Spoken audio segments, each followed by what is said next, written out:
dear Vice President Minsatu, dear Minister Rosario Amado, dear Madame Frederiksen, dear members of European Parliament, dear Yolanda Diaz, ladies and gentlemen, it's a very great pleasure for me to be here, you all.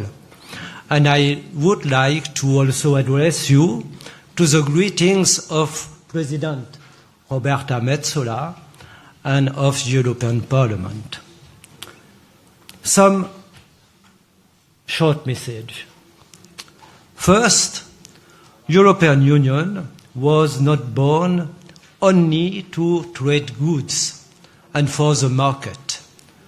European Union was born to protect people, to defend dignity, to prove that peace, freedom, and justice can live together.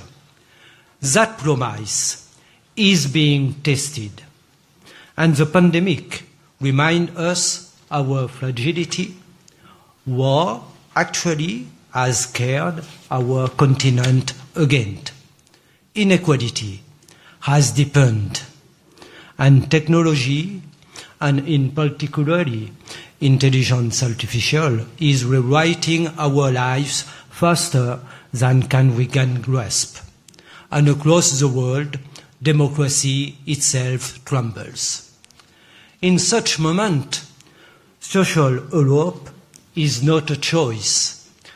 It is our shield. It is our compass. Without it, growth is a law. Power is brittle, and Europe risks becoming a shell without a soul. Ladies and gentlemen, we must be clear. An economy that exploits will collapse. A society that excludes will divide. A union that forgets the fight against inequality, against poverty, will not survive.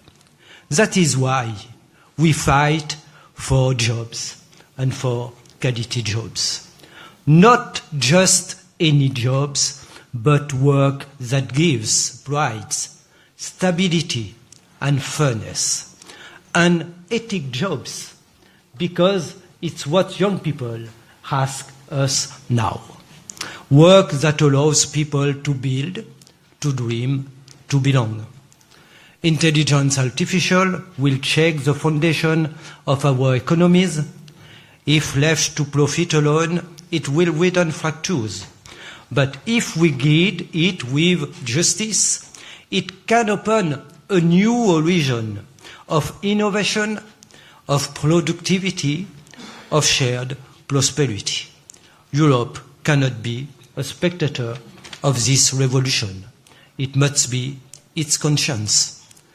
Cohesion, social and territorial, is not a charity, it is our destiny. An Europe that rises together will endure. An Europe that fracture will vanish from history. That's why European Parliament will fight for cohesion policy in the next budget. Yes, we have moved forward. Minimum wage, protection for the most vulnerable, equality between women and men, and the directive about platform workers. But it is only a beginning. We must go further, faster, and deeper.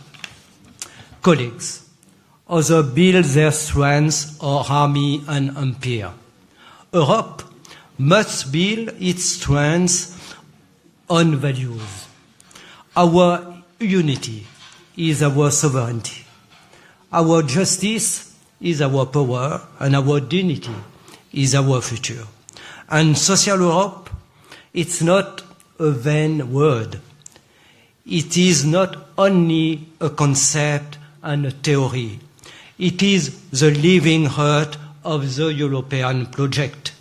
If we place people at the center, if we give dignity at work, if we embrace technology with fairness, then social Europe will not be only a speech and only a dream, but it will become reality, and it will be Europe truth.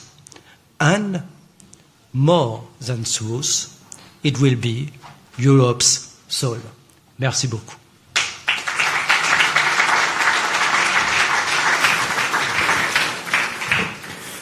Merci beaucoup, Vice President Omarjee. Our last but not least of speakers is the Minister of Labour, Solidarity and Social Security of Portugal, Madam Rosário Palma Ramalho.